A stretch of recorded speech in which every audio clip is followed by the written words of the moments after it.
Siona God, hello all. Oshisahiya, good evening, and Wado, thank you for watching. So this is day 42 of Transformation of America, the true life story of a CIA mind control slave by Kathy O'Brien with Mark Phillips. And this is chapter 16 of Kathy's story. Hopefully it's easier for me to read. Operation Greenbacks for Wetbacks. My CIA mind control handler, Alex Houston, and I boarded the Norwegian Caribbean Lines ship bound for Cozumel, Mexico with a large black soft side suitcase packed full of cash and a proposal of prosperity from the U.S. This proposal, programmed in me by Vice President Bush, was supposedly initial diplomatic groundwork for the North American Free Trade Agreement, in parentheses says NAFTA. It was my understanding then that the North American Free Trade Agreement was considered a significant step in implementing the New World Order through mind manipulation of the masses. According to Byrd, propaganda disguising the true purpose of NAFTA included the concept of free trade, which the U.S. and Mexican governments had long since shared. Free trade of child and adult mind control slaves, cocaine, heroin, and businesses has not so secretly proliferating for years. My own father joined the Run for the Border via, good grief, via, however you want to say it, U.S. State Department and Mexican subsidized business incentives, and opened yet another branch of his U.S. Department of Defense. Given business in Mexico, this was part of the free trade agreement that I know personally has been operating smoothly from at least 1984, in an effort to maintain the illusion that the agreement would not create a negative economic imbalance between Mexico and the U.S. Tourist areas of Mexico were deliberately built up, enhanced, and Americanized with U.S. dollars. These funds were provided through CIA covert black budget operations of drug and slave trading, as well as directly through the Senate Appropriations Committee, of which Senator Robert C. Byrd is chairman as of this writing. I certainly do not purport to understand international business, nor have I attempted to educate myself through what I know to be propaganda slanted and filtered periodicals. How money interfaces in the world markets has been well documented. For example, who supports whom in which financial endeavors is apparently far too complex for even BCCI attorneys and investigators to sort through. My personal perspective on Mexican, U.S., and Saudi Arabian buildup of Mexico's economy is limited to my own experiences. My understanding is further affected by deliberate and misinformation from the criminal perspectives of those who were in control of my mind's knowledge base and actions. From time to time, Senator Byrd used me as a robotic sounding board. He told me what he wanted me to hear, and this was structured more toward stroking his own enormous warped ego than it was to educate me in world finance.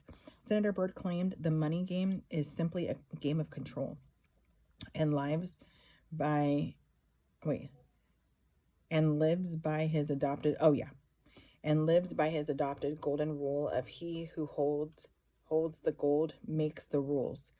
He told me in so many words that by appropriating funds to all, in parentheses, viable projects ushering in free trade agreement and allocating lesser amounts to U.S. social systems, such as our criminal justice system, I control our country and our place in world markets.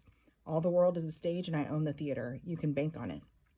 Senator Byrd's twisted reality echoed in my mind when America was bought, in parentheses says stolen, and sold by Presidents Bush and Clinton in the recent passage of NAFTA, and NAFTA is NAFTA. I would never run for president. I'd win if I did, Byrd bragged. But why should I run for an office that is beneath me? I can make a president look good, or I can make him look bad by strategically appropriating funds. Byrd and others I knew boasted that he was one of those, in parentheses says, corrupt power brokers responsible for Bill Clinton's being chosen and elected to the office of presidency, and the last minute bids and dealings with those congressmen holding NAFTA's deciding votes prove strategic appropriations indeed made Clinton look good in his NAFTA victory. At the La Celiba, CELIBA hotel in Cozumel, Houston maintained my food and water deprivation for mind control purposes. Even during our dinner meeting in the hotel's restaurant later that evening, although the restaurant was officially closed due to the late hour, a mariachi band, one waiter, 4 stationed armed guards, my Mexican dignitary contact, his 2 assistants and handler Houston and I were present. During the meeting, arrangements were made to meet with Mexico's then Vice President Salinas the next afternoon at a nearby military installation. I would also deliver a message as usual from Senator Byrd at the nearby consulate's office pertaining to U.S. financial support for creating propaganda to ensure the illusion of economic equality in Mexican tourist areas. These funds were simply to further the ongoing shared goal of easing into the New World Order domination through carefully contrived smoke and mirrors tactics. The next afternoon, Houston escorted me to the high-security fence government installation for my meeting with Salinas. According to Bush, Salinas was regarded by the Reagan-Bush administration as superior in power to Miguel de la Madrid, who was officially president of Mexico at the time. The upcoming Mexican election, which was no more an election than Reagan's second term, was to place Salinas in office of the president to coincide with Bush's destined presidency. To ensure that the strategically placed American patriot would be voted into position, Reagan informed me that the U.S. would guard the integrity of the elections by covertly overseeing them and other strategies. Salinas was to be president at all costs. Although President de la Madrid was considered by Bush to be the stepping stone to the ultimate reign of Salinas/Bush's, in parentheses, already established diplomatic relations, he was regarded with all due respect in a manner conducive to no margins for error. His full cooperation was tantamount to establishing Bush's and Salinas' goals via free-flowing drug markets and Mexico's cooperation subversively funding and supplying Reagan's Nicaraguan Contras. De la Madrid worked in close association with Salinas so that a smooth transition of power would maintain U.S.-Mexican relations and efforts already in place. A message to Salinas is a message to the president, Cheney had explained. Not only would the message be relayed to de la Madrid, but for the most part, Salinas was the one responsible for working with George Bush, since they would both come into power during the most critical point in the promotion of NAFTA, passing it by the American people and into law. President Reagan, Mexican President de la Madrid, Vice President Bush, and Mexican Vice President Salinas were all of one mind, one effort toward economic expansion and growth for the southern neighbors in the New World Order. Through what I experienced was based on free trade of drugs, children, and pornography. Vice President Bush told me that this, in parentheses, criminal activity was regarded as Mexico's only means of rapid economic advancement and freedom from poverty, since the people were slaves to their own inability to advance in world markets. When I arrived at the military installation with an aforementioned suitcase of cash in hand, I was taken to Salinas' office through a series of electronic gates guarded by officers in white uniforms.